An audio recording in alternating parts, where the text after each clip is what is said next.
Assalamualaikum, hello and welcome guys to the very first episode of What's Popping Pagoh, where we will be discussing about all of the hot issues among students in Pagoh. My name is Nazim and I will be your moderator throughout the whole series. And today's episode will be open with the topic of culture and we're gonna know about what it's like in Pagoh. So for today's episode, we have invited two special guests. We have Brother Azim as the Count of Lexica and also Sister Ain as the former creative director of OOE. So can you guys please introduce to the audience about yourself? Right, so hi, Assalamualaikum. Very good evening. A bit to all the audience. My name is Ahmad Azim Imran bin Azhar, and you can just simply call me Azim, or some people here in Pago like to call me as Dope. But okay, please call me Azim, not Nazim. Nazim is our moderator. Okay, my name is Azim. Right, so I am the count or the president and the founder of Lexica, which is the English club here in Pago, under the sub branch of the language club. Right, so that's it for myself. Okay, and about me, hi, hello everybody, good evening. My name is Nurain. People call me Ain for short. I am the former creative director of OE, Office of Ecom, in 2023, 2024. What I did basically was overlook how we portrayed ourselves on social media and the designs. Also, part of merchandising, which was the team that I led to release our first line of merchandise. Yeah. So thank you to both of our guests. So before we begin, Brother Azim, how do you feel being the first guest of our first episode? All right. What a jarring question. I actually feel a bit daunting knowing that I'm the first not the first person lah, one of the two people invited here as the first speakers of What's Popping Pago, right? So it does come with a bit of overwhelmingness. I'm sorry. But I'm happy to be here, to be the speaker today to share my experience here in Pago as the Count of Lexica and whatnot. Overall, it's yes, it was overwhelming. It is overwhelming, but above all, it's fun, and I would love to be here. So thank you, Brother Azim. Next, I want to know from Sister Ain. Okay. I, on the other hand, am very excited about being one of the first in line for the first ever episode, first launch of our podcast. I mean, it's the third, fourth season already, but this is our very own special episode of What's Poppin' Pago. And I'm honored to be presenting Yeah, whatever I'm honored we as well. feel here. So both of you have been staying for a few years in Pago, right, as a student, and That's true. I'm pretty sure that both of you guys have been knowing a lot of the cultures in Pago. You have met a lot of different guys, and you have made friends with a lot of people from different backgrounds. So I want to know, how is the culture in Pago? Right. So, what is the culture in Pago? What a interesting question by Brother Nazim. Right. So, I need to give an opinion from a comparative standpoint, obviously, from my hometown in Terengganu.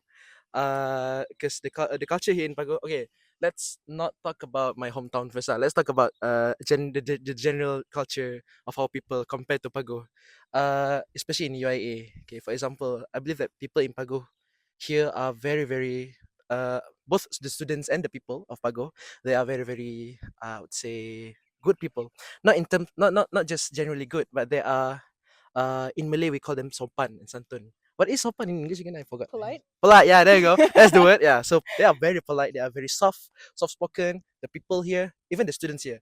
Obviously there are some outliers, people who are very harsh, people who just say straight out what comes to their mind. Okay. But people here in Pago are very nice. From the general people, in the word, compared to Pago, it's a concentrated place where good people somehow are concentrated. If that no, if that makes Mm-hmm. sense. Yeah, yeah, it does. It does make sense. Me personally, throughout these 4 years, I've met quite a few people from different states. Mostly came from Selangor. Well, I mean, a lot of people live there, so Yeah. fair enough. Not much of my own people from my hometown back in Sarawak. I have met a few Sabahans. I mean, matter of fact, my roommate is Sabahan, and yeah, I have seen quite a few different cultures over here. The way they present themselves and how they portray their cultures, whether they realize it or not. it's a very unique experience being over here in such a small place in Pago. Well, that is if we want to talk in general, right? Okay, so next we want to know about how it is being a KSTL students, Oh, okay. meaning that you need to communicate with people from different backgrounds, different courses, and probably with different mindsets. We want to know how does this affect maybe like your assignments, your group works? Did this affect you in any way? I think it does actually affect because growing up with different cultures, you grow up with different ways of living. And sometimes people would think, okay, this amount of time would be early, this amount of time would be late, same way you would do at weddings. You know, some cultures would say, oh, if I say the event starts at 5, you should be there by 7 or something. That's one of the things that you may come across. And me personally, um, I have met a few people that were a bit tough to get along with or get around with in terms of doing assignments because of how they see things differently. But we we still try to find a way to get around, you know, because at the end of the day, you still need to get it completed. So yeah, you just have to give and take. That's pretty much what I would say. I would agree with Ain. With in regards to how people can be bit rough in terms of assignment. My experience in UIA Pagoh in KCCL, I would say that people are very goal driven. They are very active. I would say too active. Matter of fact, some students, uh, for example, let's say this one random student, let's call him Ali, for example, right? So this Ali student, he's a very active student, right? So he's the president of this club, and as well as a member of this club, and also the member of that club.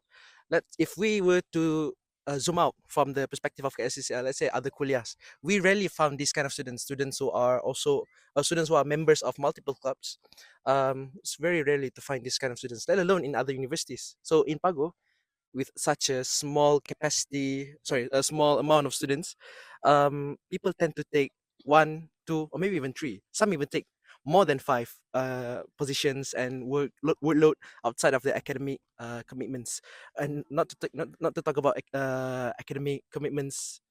Sorry, that's just beyond academic commitments, let alone academic commitments itself. Like people who are taking 20 credit hours, people who are taking 23 credit hours on top of being an active students. So for me here in Pago, people are, let's say, for the lack of better word, they are crazy.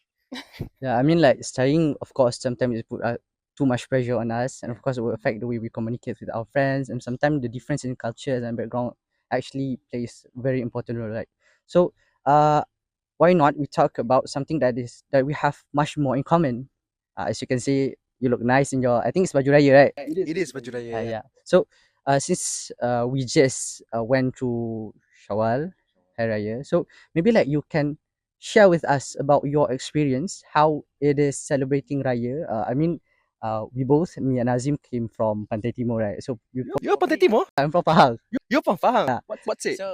What's it? Sorry, what district? Pekan, Pekan. Kuantan. So for us, maybe it's not that far away. Since uh, I also sometimes go to Kemaman, which is very close to Pahang, right? Yeah. So I don't think it's very far off from our cultures, but maybe like for Sister Ain, who come from Borneo, right? Yes. Yeah, maybe you have a very different culture compared to us. Okay. I wouldn't say it's that stark of a difference. I mean, I came from Kuching, Sarawak, if that matters. And I've been told growing up that we would wear the baju raya, baju Melayu, and baju kurung for 7 days straight. Yeah, is that a thing over here? No, certainly not. I don't think so. It isn't really Yeah. okay.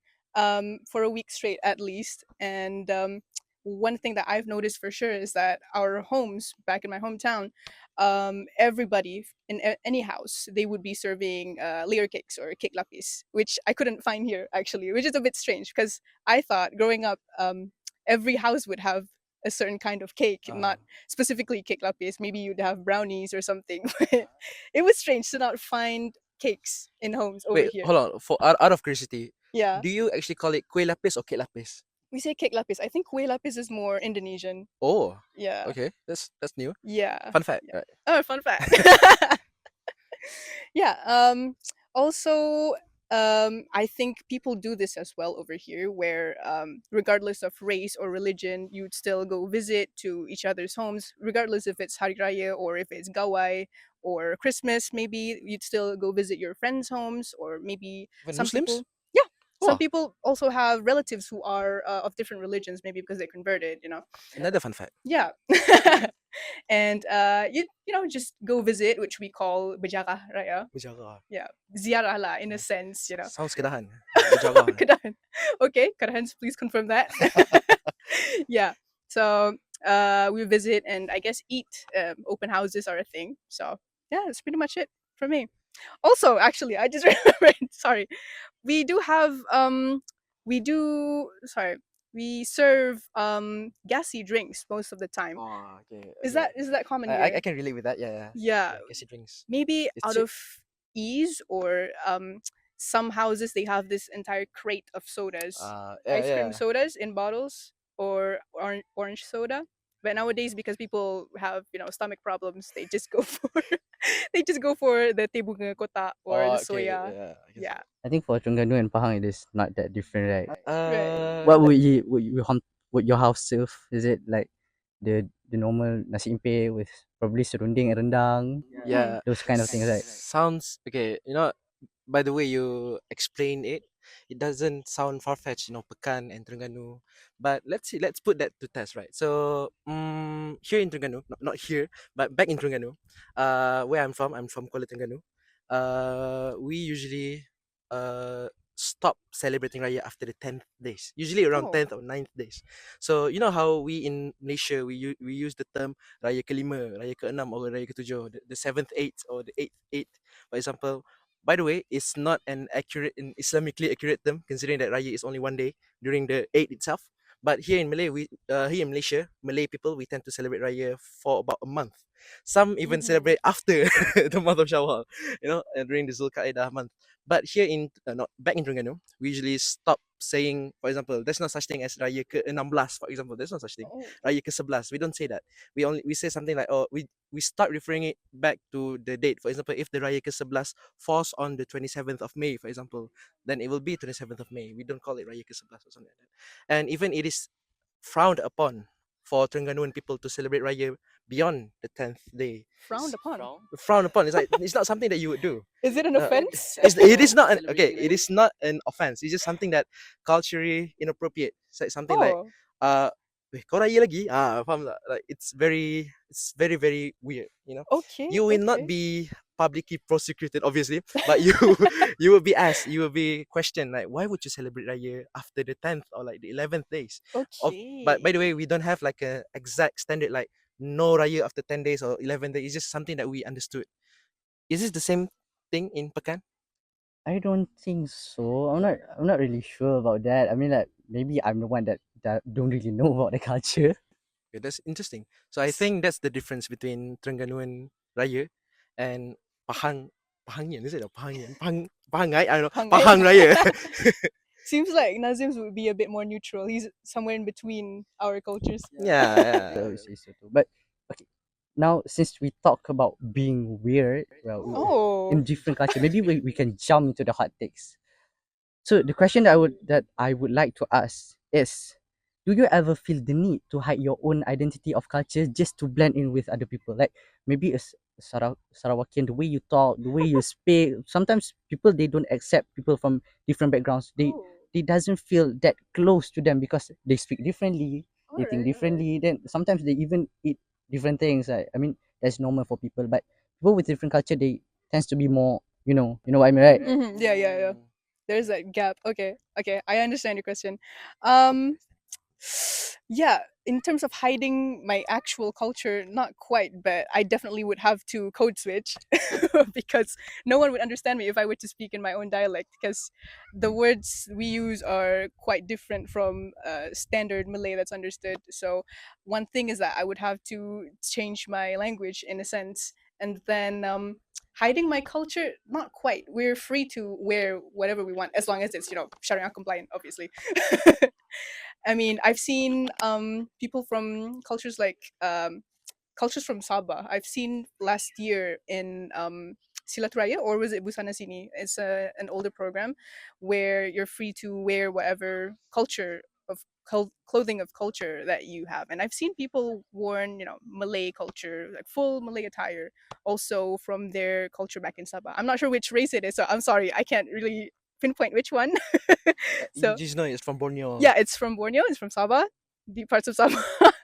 deep parts of Yeah, Sabah. so there isn't really a restriction for you to cover up or hide who you are. Just that you do need to find that bridge to, to be able to connect with other people. One of which just being the mutual language that you would understand. Yeah, so I don't really think that you need to hide yourselves down here in Pago, at least. Um, it's a very no, it's a topic that I resonated with, Mm, considering that I have a really mixed opinion regarding this. So I'm someone who actually believes in the idea that you should express yourself. Okay, just like that song NWA, Express Yourself. You should listen to it. okay. So you should express yourself. But I'm a bit hypocritical when it comes to this, considering that I don't express myself fully. I don't talk in Terengganuan accent when I'm with my friends, for example, whom I'm comfortable talking about anything. But somehow I pull back when I pull myself back from ever talking in Terengganu accent. Mhm. We, especially in, I would say, uh deep parts of Malaysia, we tend to have this stigma that our accent sounds, for the lack of better word, kampong. We have this stigma that if we talk in our original accent, we would be judged considering our accents. Terengganuan, we don't have that much. We don't experience this kind of hate much compared to other states. I don't want to mention what states. It starts with a K, but it starts with letter K. You know what I'm talking about. But I do still feel a bit of, would say, shame when talking in Terengganu accent, because um there's this stigma that we grow up with, that it's the standard Malay that is the purest form of Malay, and if you were to talk in accent, it would sound like you are orang kampung. That, and also the stigma that comes with the state. For example, in Terengganu, okay, I'm gonna ask you guys lah, okay, when you heard Terengganu, what stereotypes do you usually associate the state with? For sure, keropok leko in season. Okay, that's one. Mine is gonna be penyu. I like animals. Okay, do you think the word rempit comes to mind? Because No. Terengganu, we are quite, okay, infamously known for the rempit culture. Ya, kami tak Okay. ramai tapi kami ada. Okay, okay. I But never knew that that came from Terengganu. I don't think so. I am not knowledgeable regarding its origin, but Terengganu is very much associated with the rempit culture. So that's something that I'm ashamed with. I have an experience in which that I met a friend, a new friend from UTSM, and I asked him, where's he from? He said he's from Perak. And I said, oh, I'm from Terengganu. And Terengganu? Oh, so you ride motor lah. I said, what does that Oh, have to do with anything? I was okay. a bit upset, but then I have to educate him lah. Oh, so Terengganu doesn't mean I'm Terengganu. I am rempit, although I like the culture. No, I'm just kidding. I don't like the culture. Please don't do rempit. Yeah, so there you go. I would think he'd go for, would you write penyu or something? Because that happens to me. You write buaya. Yeah, okay. I do think that phrase would have been used if Terengganu is an island. Because we Okay. have a apa jalan tanah, like jalan, the roads. So Roads. people don't say that. But let's say Terengganu is like in a random island from Okay. the coast of Malaysia, people would say that kind of stuff. All right. Well, honestly, for me, I would say that back in my high school days, I mean, you guys are much older than me and you have much experience compared. Much older. Not that much. Okay, okay. But the thing is, back in my high school days, my school are mostly, most of them came from Pahang. It's like specialized for just Pahang people. So I would. It's not like I don't want to befriend people from other states. The thing is, I don't have access to them. Yeah, I Okay. don't have the chance to befriend them. So I don't really know about stereotypes. That is until I enrolled in university, start back in foundation, and people was hating on different cultures and different states, and it's kind of weird. So I just like jump in a bandwagon, something things like that. I don't really I don't really believe in this stereotypes kind of things. It just, for me, I would say it's actually a culture shock. Something that, why would people hate on this state? Like, they don't even do nothing. Like, all of them have their own stereotypes. This state, uh, they talk about this, they talk about that. So for you, when you guys start enrolling in university, furthering your study, what is the thing that give you culture shock? Okay, first thing first. Since the topic is since the name of the podcast is what's popping Pagoh, so we're talking about the culture in Pagoh. Something that I found really really overwhelming is the amount of spicy food there is here. I wouldn't say that back in hometown we don't have much spicy food. There is spicy food. Matter of fact, they are great. But here in Johor, for some reason, the spicy food they are everywhere. They are everywhere, and you cannot escape it. And that coupled with some random I wouldn't say random, but for example, like let me give you an example from the top of my head. For example, pisang goreng, banana fritters. We call it banana fritters in English, right? Yeah, Banana fritters. that's So correct. banana fritters. We and most people here in Malaysia we would eat banana fritters with either a condiment made from chili, if I'm not mistaken, or we just eat it by itself. Mhm. But here in Johor, in Pagoh specifically, in Johor lah, they eat it with what is it? Sambal kicap. It's sambal kicap. Yeah, they eat it with sambal kicap. It's something that I've been here for 3 years and it's been a head scratcher ever since I stepped foot here. So why would you eat? Okay, you know what? Never mind. It's your culture, but then again, I find it to be really, really, really, really, really interesting and weird. But it's something that I find interesting considering that the delicacy, Delicacy. from all across Malaysia. I actually would agree with you. That's one of the most that's one of the biggest culture shocks I've had actually, because I have not, I think, been to Johor, not explored that much, because I've been here. I've been to JB once, and that was only passing through just to get to Singapore. My first time being here, I was shocked at the amount of foods that they add sambal with. Like, that was one thing. Banana fritters with sambal, and then I've seen misi put. One of the things that I have not seen before. Yeah, that's I've never tried that yet. I never. I mean, it looks interesting. Yeah. I would love to try that, but not yet. Not yet. It looks kind of weird. Like, it's in package, right? You just need to put some. I think it's sambal. Yeah, and then you just crack it up, and I don't. Yeah. You should try it. It's also a strange way of eating it. You need to break it up and then mix it with the sambal. I'm not sure how you're supposed to bite it, but at the time I discovered it, I just got my braces on, so it felt like my teeth were breaking. Are you aware of mummy? You know, like Mummy, the, yeah. the crunchy. You mean Mummy Monster? Mummy monster. Monster. There you go. Mhm. So the way you eat misi put, I think, if I'm not mistaken, I'm not as culturally knowledgeable as people would expect I am, but the way you eat misi put is exactly how you would eat mummy monster. I see. I believe. Yeah, so like you just the same method. You just like Yeah. throw in the serbuk and everything, and just shake it out. Okay, I see. I'll try that next time for sure. I used to. You should Also, what else is there? I've also seen sambal inside of kuah dal with roti canai, which. Okay. But okay, that I can't argue. That's actually good. That's a good addition, to be honest. Okay, that's one thing. That's one thing Johorian Yeah. got right. Shout Yeah, out to that's Johorians. one thing you got right. One thing. Before getting I mean, it's your culture, I can't say much. And I've tried mi bandung. It was great. I thought that it was the exact same thing as we have mi jawa back in our state, which is not you don't use shrimp paste. We use what do we call it? Sweet potatoes. Sorry, sweet potatoes. Mashed into the gravy. And one thing, one of the biggest shocks would be nasi ambung.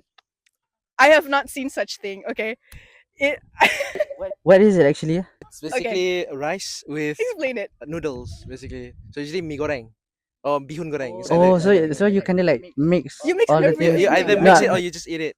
I mean, I have come to I think it's in Pekan Pagoh. And it's like it's like you can just pick up the foods and everything. You just need to pay 10 ringgit and you can eat up everything. So I never thought that you should take it with the meat. So I just take the nasi. Oh, faham. Oh, I thought that was nasi ambeng. I mean, like, it doesn't sound like, I don't expect it to have meat. I see. I see. I think we have explored different cultures and we have shared a lot of different backgrounds and identities. And actually, I enjoy talking to you guys. And unfortunately, we need to wrap up the session. That's unfortunate. That's unfortunate. Yeah. So thank you so much for both of you. We managed to cover up a lot of things that people might be wondering on how it is in Pago. Is it enjoyable, especially considering that they don't really know they are a university in Pago, right? Okay. So for you guys, please follow us on Instagram to keep up on the updates, and please wait for the next episode. Um, so for our next episode, we will be focusing on public relation. I think that's all from us. So please, thank you to both of our handsome and beautiful guys. Thank you very much, Thank Brother you very Nazim. much. It's Thank you been for a having great us. episode.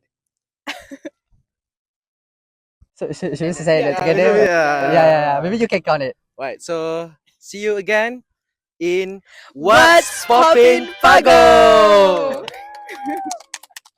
Pago?